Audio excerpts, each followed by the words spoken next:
প্রিয় দর্শক, আসসালামু আলাইকুম। আসলেই জয়পুরহাট কালাইয়ের মানুষ 75% কৃষক। আর কৃষকের সবচেয়ে বড় তিনটা ফসলের মধ্যে সেটা হচ্ছে আলু। আর এই আলুটা দীর্ঘদিন মজুত রেখেও আলুর দাম না পাওয়ায় আলুর এই যে তীব্র গরমের মধ্যে আলুগুলো পচে তীব্র গন্ধ উঠেছে। আপনারা দেখতে পাচ্ছেন যে আলু খামারের মধ্যে রেখেছিল, সে আলুটা পচা আলু বস্তা বন্দি করে অনেক দূরে ফেলে দেওয়া হবে। তার দুর্গন্ধ বাসনা উঠেছে। আপনাদেরকে আর একটা জিনিস দেখেন, বস্তা ভর্তি করে নিয়ে যাচ্ছে। আর এই আলুটা শুধু এইখানেই ক্ষান্ত না, প্রত্যেকটি কৃষক স্টোর থেকে শুরু করে বাড়িতে যে আলুগুলো মজুত করে রেখেছিল সে আলুগুলো পচে যাচ্ছে। এই আলুগুলা সংরক্ষণ করে রাখার উদ্দেশ্য, যেখান থেকে প্রতিটা কৃষক 10 টাকা লাভের আশায় রেখেছিল, কিন্তু লাভ তো দূরে থাকলো, আসল তবিলটাও কৃষক রাখতে পারেনি। তো আমরা এই বিষয়ে আমরা এই ভাই কর্মচারীর কাছে আমরা কিছু জানতে চাই। ভাই, আসসালামু আলাইকুম। আপনার যে এই আলুটা কষ্ট মনে হচ্ছে আর কি। ও আচ্ছা, আমরা আরেকটি ভাইয়ের সাথে কোথায় ফেলে দিবেন? অনেক দূরে। আচ্ছা, আলুটা যে রাখছিলেন বিক্রি করেন কেন? দামের বেশি দামের পাওয়ার আশায়, কিন্তু সেখানে আসল দাম পাইনি, সেখানে ভালো ন্যায্য মূল্যটাও পায়নি। না।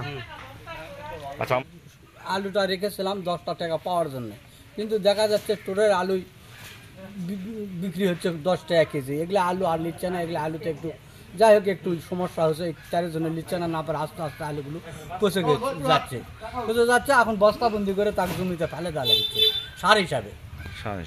হ্যাঁ দর্শক, আপনারা আর একটা জিনিস দেখতে পাচ্ছেন, এই যে আলুগুলো পচিয়ে এই আলুগুলো রাখা হয়েছিল এভাবে প্রায় কৃষক হাজার হাজার কৃষকের মধ্যে এই আলুগুলো রাখা হয়েছিল।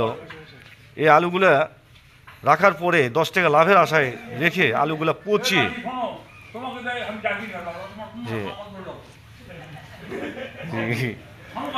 এই আলুগুলো দেখেন যে মন আলু পচে কৃষকের কষ্টের কথা কিন্তু কেউ জানতে চায় না বা বোঝে না। আমরা এই বিষয়ে আপনি একটু বলেন যে আলুগুলা পোকা ধরার পর বাঁচতে আলুটা আমরা রক্ষা করতে পারি। ওষুধ, সার, পানির দাম, তারপরে যে মজুরি, এগুলো আমরা তুলতে পারছি না, যার কারণে আমাদের খুব কষ্ট। এখন আমরা তো বাজার শুধু খালি একটু নজরে রাখতো, তাহলে আমার কৃষকের সুবিধা হতো। আমরা তো এই জন্য আমরা ক্ষতিগ্রস্ত হয়। আসসালামু আলাইকুম। আমাদের এই এলাকার সবচেয়ে সম্ভ্রান্ত আমার বড় ভাই, আমার নানা, সকল কৃষকের উদ্দেশ্যে কথা বলেন, শুধু আপনার জন্য না, সকল উদ্দেশ্যের জন্য। আচ্ছা, এই যে কৃষকের যে আলু হাজার হাজার মন পচে যাচ্ছে, এই বিষয়ে আপনি তো হাজার হাজার কৃষকের আলু গেছে, 5 লক্ষ টাকা আমার ক্ষতি হয়। ক্ষতি হচ্ছে 5 লক্ষ টাকা। তো এই আলুটা রাখছিলেন কিসে? 10 টাকা লাভের আশায়। লাভের জন্য, কিন্তু লাভটা হলো না, লোকসান হয়, দেখবেন তো। আচ্ছা, ধন্যবাদ। দর্শক, আপনি দেখেন তো বাসনা,